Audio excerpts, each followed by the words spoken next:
Hello and welcome to Queendom TV, and we're continuing, I guess, what's going to be like a couple days of an Amanda takeover or something on my channel, where I'm talking about Amanda Bynes and everything that she's been going through, because I think it's really important for us to discuss. In this video, I'm going to be talking about her relationship when it came to drugs and alcohol. If this is a triggering, obviously, subject for you, then please don't watch this video. I split them up for a reason, so you can pick and choose which bits that you want to digest and you want to think about. So it all kind of started when her mum initially, when she heard first of all about Adderall in an article and how it was like the skinny pill, and she started to take it for to help her stay slimmer, because obviously her mum had told her that she looked the best when she was like the slimmest.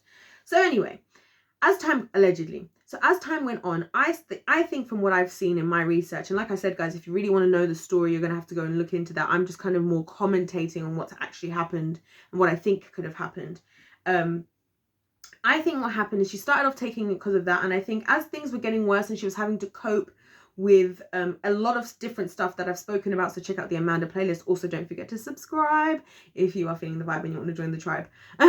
But and comment, of course. But it kind of seems like as things were going on, she was kind of being negatively affected by things, and I think then the like numbing effects and the like kind of not maybe addictive, but you know, the coping effects, I guess, of the Adderall and whatever else started to play into action. And now, you know, she kind of, it seems from what I can tell, that she started with that, and then she went on, you know, to smoking like the green stuff, and then as time went on, obviously there was more introductions of alcohol and things like that.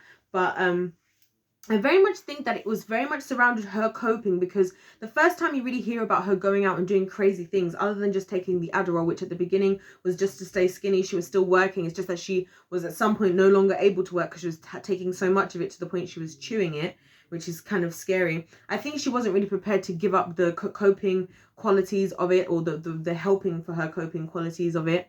And so she took a break, and in this break is when she started going out, partying and things like that. And I think also, as I mentioned in my videos about the kind of picture people had of her, I think she kind of wanted to shatter the good girl image. And I think it was around then when she started to have more of a reliance, because now at least she's not being distracted by being on set, and she doesn't even want to be, because this career that she's created, and she said how she actually hated a lot of the stuff that she did, is not making her feel good. It's actually making her feel worse, and it's actually making her more want to do a lot of these what other people would see as negative things that she wants to do. And so I really feel like she kind of just felt pushed in that direction. And I feel for her, honestly. I honestly feel for her, because she seemed to have been going through a lot, and people just seem to just have been ignoring it. And I think because she internalized, and she seemed to be somebody, a number of occasions people have commented saying that she never really used to speak out when people would be horrible to her. So I think there was a lot of internalization going on. And so I think as things were getting worse, she was relying on things more.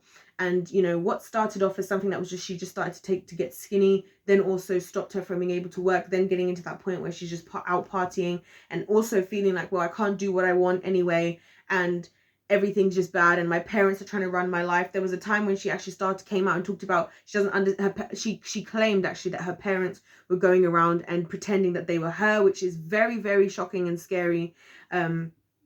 And disturbing, that apparently they were claiming to be her manager and things like that. So I definitely think that although people are just quick to look at somebody who's taking something and go, oh, you're just a druggie, or you're just a this, I think you have to recognize that people are taking things because they're going through things. And I talk about this all the time. I've talked about this when I talked about addiction and other things, that people are taking things because they're going through something, because it's doing something for them.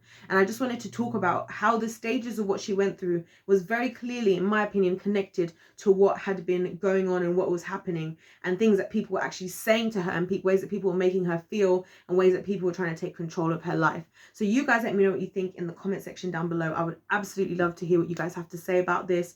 It's just so sad to hear about all this stuff going on with Amanda, and I'm just glad to be able to speak about it, and hopefully we can continue to. And if there is a different narrative that isn't the one that the media has spread, which I believe that there is, then let's be the ones to start talking about it and sharing it.